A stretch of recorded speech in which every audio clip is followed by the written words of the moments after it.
ప్రియ క్రైస్తవ సహోదరి సహోదరులారా, తిరుసభ చరిత్రను మనం ఒక్కసారి పరిశీలనగా చూస్తే ఎంతో మంది పునీతులు మరియ తల్లి పట్ల ప్రేమను భక్తిను చూపిస్తూ ఉండేవారు.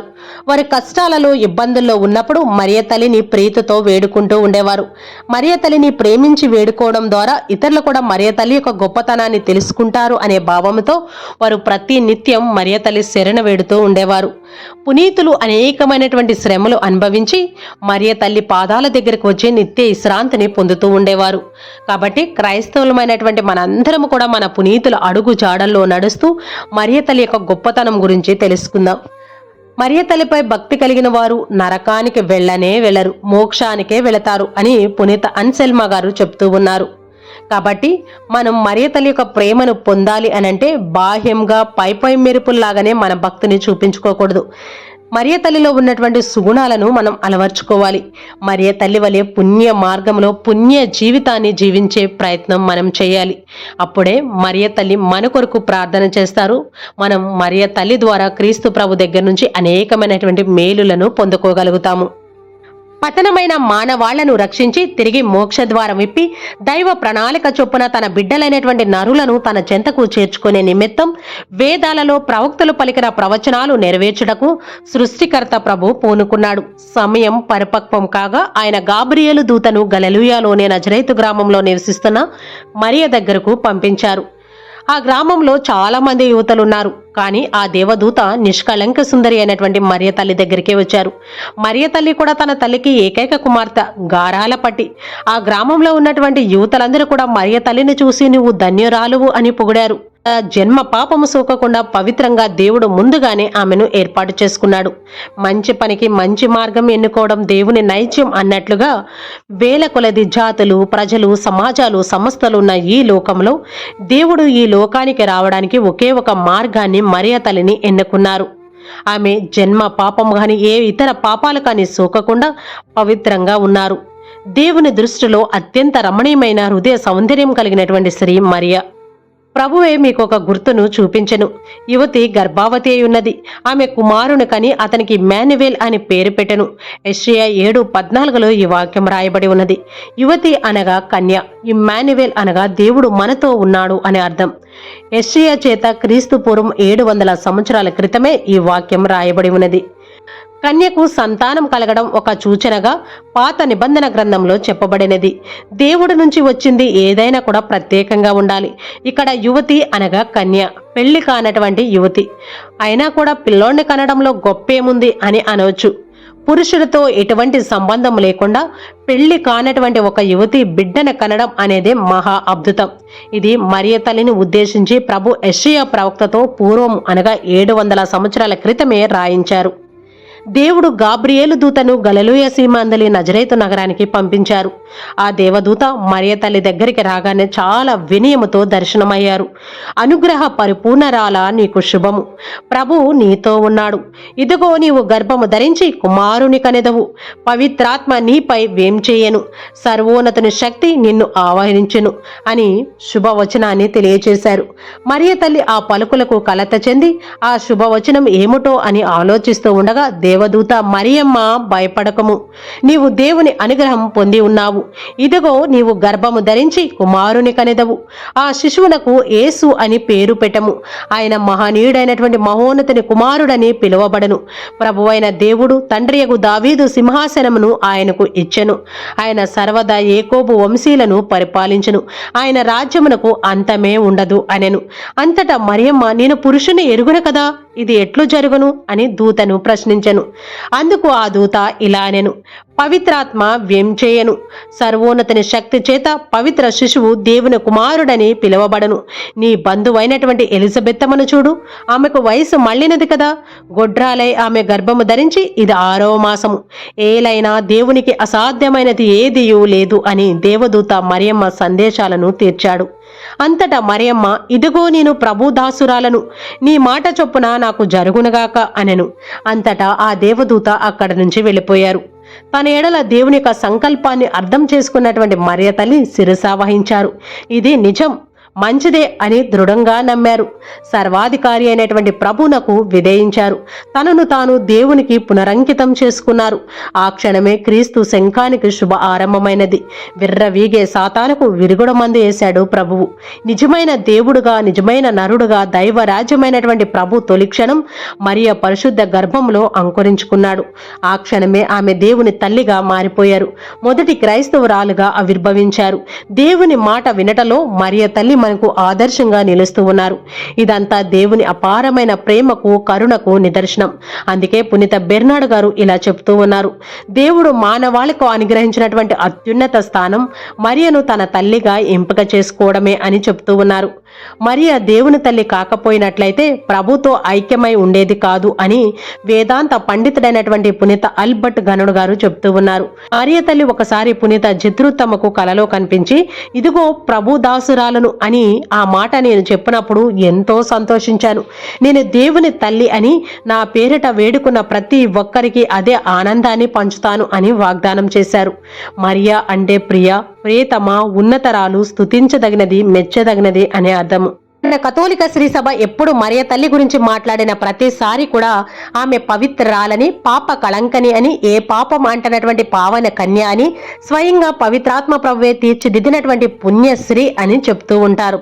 అయితే ఇరేనిస్ అనే పునీతుడు మరియమాత తన విధేయత ద్వారా నరజాతి కోసం దేవుడు తన కుమారుడి ద్వారా చేయబోయే విమోచన యాగానికి మూల కారణమయ్యింది అని తెలియచేశారు. ఏవమ్మ వల్ల మృతువు ఈ లోకానికి వస్తే కన్య మరియమ్మ వల్ల జీవము ఈ లోకానికి వచ్చింది అని ఆయన తెలియచేశారు. అయితే మన కథోలిక సత్యోపదేశం మరియ తల్లి గురించి ఈ విధంగా చెప్తూ ఉన్నది. దైవ కుమారుడు కన్య గర్భంలో పడడం అనేది మానవుల యొక్క ఆలోచనకు అందనటువంటి విషయం అని తెలియచేస్తూ ఉంది. ఆమె పవిత్రాత్మ ప్రభావంతో గర్భావతి అయింది. కన్య గర్భావతి కుమారుని కంటుంది అని యెషయా ప్రవక్త ద్వారా దేవుడిచ్చినటువంటి వాగ్దానం ఇక్కడ నెరవేరుతూ ఉన్నది.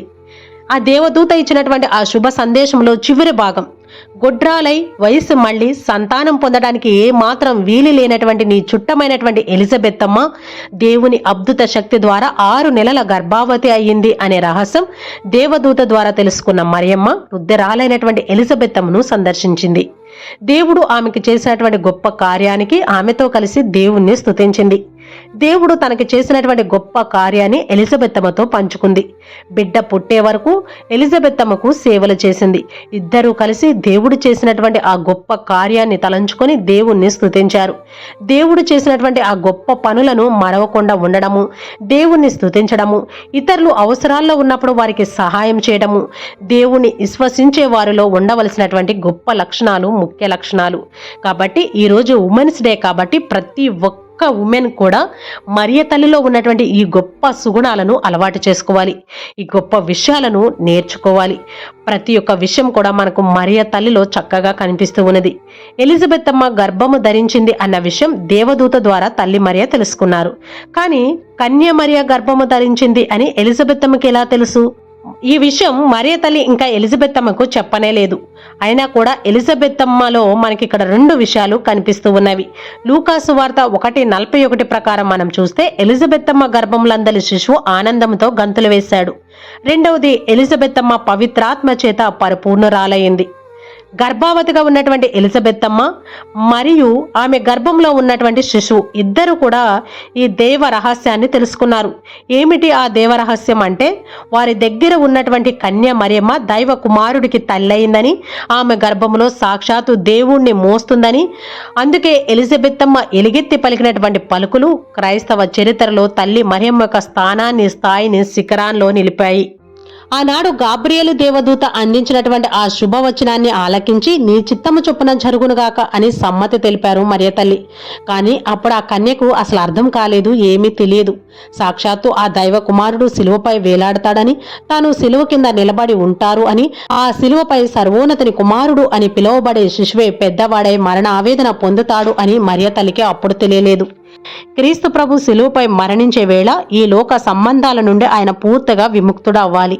తన చుట్టూ ఉన్న ప్రపంచం, తన కోసం ఏడుస్తున్న మనుషులు, తానే అని నమ్ముకున్న అపోస్తలు, వీరందరితో ఉన్న బంధాలను ఆయన తెంచుకోవాలి, ముగించుకోవాలి. వారితో తనకున్న బంధాలను ఆ ముందు రోజు రాత్రే ఆయన వదిలేశాడు. వారికి ఓదార్చేవాడనే పవిత్రాత్మను వాగ్దానం చేశాడు. ఇంకా తనకు శరీరం మాత్రమే ఉంది. ఆ శరీరాన్ని శిలువపై బలిగా అర్పిస్తూ ఉన్నారు. శిలువ కింద చూసినప్పుడు ఆయన తల్లి కనపడుతూ ఉంది. అయితే ఆమె సంగతి ఏంటి ఇప్పుడు? అమ్మా, నీకు నాకు సంబంధం లేదు, నీ దారి నువ్వు చూసుకో, నీ పాత్ర నన్ను ఈ లోకానికి తీసుకురావడం వరకే అని ఆయన 4వ మాటగా చెప్పుండొచ్చు. లేదా ఆమెని పట్టించుకోకుండా అలా గమ్మునైనా ఉండొచ్చు. ఇంకా ఏదో మిగిలింది. సిలువ కింద నిలిచి ఉన్నటువంటి మరియ తల్లి, తనకు జన్మనిచ్చినటువంటి తల్లి, తనను సిలువ మరణం వరకు వెంబడించినటువంటి తల్లి, ఇంకా ఆమెతో ఉన్న ఆయనకు రక్త సంబంధం ఆయనను విడదీయనీయలేదు. తాను ప్రేమించే శిష్యుడైనటువంటి యోహానుకు తన తల్లి బాధ్యతను అప్పగించి ఈ ఆఖరి బంధాన్ని సిలువపై ఆయన విడిచిపెడుతూ ఉన్నాడు. ఆమెకు తన శిష్యుని కుమారుడుగా అప్పగించాడు. అమ్మా, ఇదిగో నీ కుమారుడు. ఈ మాట క్రైస్తవ సంఘం చాలా విలువైన మాటగా భావించాలి. క్రీస్తు ప్రభు సిలువలో మరణించిన తర్వాత మరియ తల్లి చేతులు దులుపుకొని పక్కకు వెళ్ళిపోలేదు. క్రీస్తు ప్రభు పునరుత్థానము తర్వాత సిలువ బలి ద్వారా ఏర్పాటు చేయబోయే నూతన సంఘానికి తల్లిగా ఉండాలి అని భావించారు. అందుకే ఆమె క్రైస్తవ సంఘంలో సభ్యురాలుగా చేరారు. ఒక విధంగా చూస్తే సిలువపై నుండి తన తల్లిని నూతన సంఘంలో మొదటి సభ్యురాలుగాను, యోహాను గారిని మొదటి సభ్యుడిగా ప్రభువే స్వయంగా నమోదు చేసినట్టు యోహాను సువార్త ద్వారా తెలుస్తూ ఉంది. క్రైస్తవ సంఘంలో ఆమె నూతన పాత్ర పోషించవలసి ఉంది. సిలువ కింద ఆమెకు ప్రభువు నేర్పించినటువంటి పాఠం కూడా ఇదే. ఆమె సిలువ కింద నేర్చుకున్న విషయాలే తదుపరి ఆమెను క్రైస్తవ సంఘంలో ఒక ప్రత్యేకమైనటువంటి వ్యక్తిగాను, ఆధ్యాత్మిక తల్లిగాను నిలబెట్టాయి. యోహాను గారు ఈ సంఘంలో ఉన్న వారందరికీ ప్రతినిధి అయితే, ఆమె నూతన జనులందరికీ తల్లి. ఏవమ్మ ఏ విధంగా జీవులందరికీ తల్లిగా దేవుని చేత ఏర్పాటు చేయబడిందో, ఇదిగో నీ కుమారుడు అంటూ ప్రభు శిలువ మీద నుండే ఇచ్చిన ఆజ్ఞ ప్రకారం తల్లి మరియమ్మ నూతన ఏవగా క్రైస్తవులను అనగా క్రీస్తు ప్రభును విశ్వసించి అనుసరించే వారందరికీ తల్లిగా బాధ్యతలు స్వీకరించారు. ఈ విధంగా మరియ తల్లి తన యొక్క సొంత ఇష్టముతో దేవుని యొక్క రక్షణ ప్రణాళికకు శిరస తలవంచారు. దేవుని ఈ భూలోకానికి తీసుకురావడం వరకే కాకుండా శిలువపై తన కుమారుడిని శిలువ యాగానికి బలిగా సమర్పించారు. ఈ మానవుల యొక్క పాపం కొరకు తన యొక్క కుమారుడిని సమర్పించారు మరియ తల్లి. ఎంత బాధైనా ఎంత కష్టమైనా ఆ తల్లి ధైర్యంగా ఓర్చుకున్నారు, భరించారు, మన కోసం నిలబడ్డారు. కాబట్టి ఈ ప్రపంచంలో ఎంతో మంది మరియ తల్లి ద్వారా క్రీస్తు ప్రభు చెంతకు నడిపించబడుతూ ఉన్నారు. కాబట్టి ప్రపంచంలో ఉన్న క్రైస్తవులతో కలిసి మనము కూడా మరియ తల్లిని ప్రత్యేక విధంగా ప్రార్థన చేసుకుందాం. పరలోక భూలోకాలకు రాణి అయినటువంటి ఓ దేవమాత, మీ సమ్ముఖంలో నిలుచుటకు నేను యోగ్యుని కాదు, యోగ్యురాలను కాదు. అయినా కూడా నాపై మీకు గల ప్రేమను గురించి మీ చెంతకు రావాలి అని ఆశపడుతున్నాను. ఇక నుండి మిమ్మల్ని ప్రత్యేక విధంగా ప్రేమించి ధ్యానిస్తాను. మీ పుణ్యాలను తెలుసుకొని మీ జీవితాన్ని సుమాతృకగా తీసుకొని మీ జీవితాన్ని అనుసరించి నడుస్తాను. పుణ్య జీవితం జీవించేలా ప్రయత్నం చేస్తాను. కాబట్టి నేను మీ వలె క్రీస్తు ప్రభుకి దాసురాలుగా దాసుడుగా ఉండేలా నన్ను దీవించండి. స్వర్గం నుండి మీ చల్లని చూపు నాపై ప్రసరించండి. నా మనసు ఆనందం కలిగించేలా ఒక్క మాట మీరు మాట్లాడినా నాకు చాలు. మికిలి దయగల కన్యక, మీ సేవలో అందరికంటే నేను చాలా తక్కువ వాడిని, తక్కువ దానిని. అయినా కూడా ఇక నుండి మీకు ఇష్టమయ్యేలా నేను జీవిస్తాను. మీకు ఇష్టమయ్యేలా ప్రీతికరంగా నా జీవితము, నా పనులను మలుచుకుంటాను. ఎల్లప్పుడూ మిమ్మల్ని స్మరించుకొని ప్రతి పనిలో కూడా మిమ్మల్ని తలంచుకొని క్రీస్తుకు మహిమకరంగా జీవిస్తాను. కాబట్టి నన్ను ప్రత్యేక విధంగా దీవించి నా కొరకు క్రీస్తు ప్రభుని మనవి చేయండి. నా జీవిత సమయమందు, నా మరణ సమయమందు నన్ను చేయి విడవకుండా నాకు సహాయముగా ఉండి క్రీస్తు ప్రభు సన్నిధికు నన్ను తీసుకువెళ్ళమని మనవి చేస్తున్నాను తల్లి. ఆమేన్.